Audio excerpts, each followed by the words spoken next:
Hello বন্ধুরা, আজকে তোমাদের সাথে শেয়ার করব পাঙ্গাস মাছের ঝোল। আর তার জন্য কিন্তু তোমরা দেখতে পাচ্ছ তেলের মধ্যে জিরে, লঙ্কা, তেজপাতা ফোড়ন দিয়ে আমি আলু দিয়ে দিয়েছি। আগেই মাছটা ভেজে রেখেছিলাম। মাছটা ভাজা দেখানোর আর সাহস পাইনি, কারণ এতটা ফাটছিল যে তাই জন্য দেখানো হয়নি।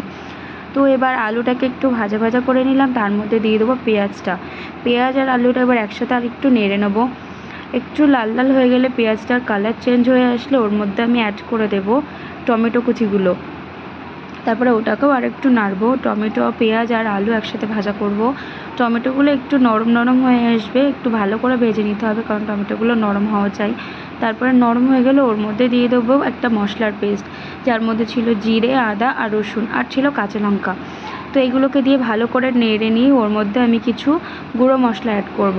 আর এই গুঁড়ো মশলাগুলোর মধ্যে ছিল লবণ, হলুদ আর লঙ্কার গুঁড়ো। তো এবার কিন্তু আবারও ভালো করে আমি সমস্ত মশলা দিয়ে দিয়েছি, গুঁড়ো মশলা।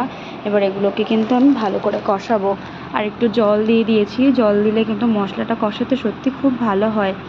তো এবার এগুলোকে মশলাটা ভালো করে কষিয়ে নেবো। অনেকটা সময় ধরে কষাতে হবে, কারণ নাহলে কিন্তু রসুন আর যে আদার কাঁচা গন্ধ সেটা কিন্তু থেকে যাবে।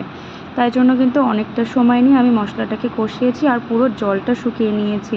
তারপরে এই যে জল দিয়ে দিচ্ছি, আর জলটা কিন্তু গরম নিতে হবে অবশ্যই। এরপরে দিয়ে দিলাম জলটা। এবার জল দিয়ে এটাকে মোটামুটি 10 মিনিট মতো ফুটতে দেবো, কারণ আলুটা সেদ্ধ হয়ে গেলে তারপরে কিন্তু ঝোলের মধ্যে আমি মাছগুলোকে অ্যাড করব। তারপরে এই যে অনেকটা সময় ধরে এটা ফুটেছে। তারপরে এবার এর মধ্যে আমি এক এক করে সমস্ত মাছগুলো ছেড়ে দিচ্ছি, আর মাছগুলো দিয়েও কিন্তু আমি মোটামুটি 5 মিনিট মতো আবারও ফুটিয়ে নেব। অনেকে বলে মাছ বেশি ফুটালে নাকি ভেঙে যায়, কিন্তু আমার মনে হয় না এই প্রবলেমটা হয় বলে। তো সেই জন্যই কিন্তু আমি মাছগুলো দিয়ে অনেকক্ষণ ফুটিয়ে নিয়েছিলাম। আর নামানোর আগে গরম মশলা দিয়ে নামিয়েছি। সত্যি বলছি, এটা কিন্তু মাংসর থেকেও অনেকটা সুন্দর হয় খেতে, খুবই টেস্টি হয়, সত্যি সত্যি খুব ভালো হয়।